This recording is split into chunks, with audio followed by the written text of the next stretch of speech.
Конкурентноста на македонските компании опаѓа, предупредува председателот на Стопанската комара Бранко Азевски.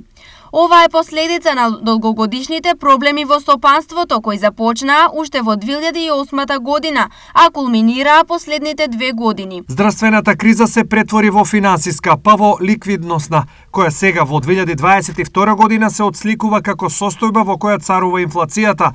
Цените во малопродажбата растат, а компаниите се борат со конкурентноста и за опстојување на пазарот. Смета Азевски.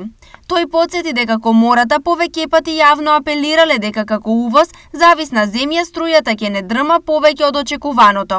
Факт е дека на барање на бизнисот мерки од државата има, имајќи предвид дека кризата се уште трае и постојано ги менува формата и содржината, постојувајќи нови неизвестности и предизвици. Има потреба и простор за нови мерки и за подршка на бизнисот, зашто ние креираме предлози. Но централен проблем е нивната примена со динамика и во форма која ќе даде брзи ефекти и која ќе ја одржи кондицијата на македонските компании за да опстојат на пазарот, бидејќи тие се моторот на економијата, констатира Азевски. Од Стопанската комора пред неколку денови најавија дека наскоро ќе бараат прием на владата со нови предлог мерки за санирање на состојбата.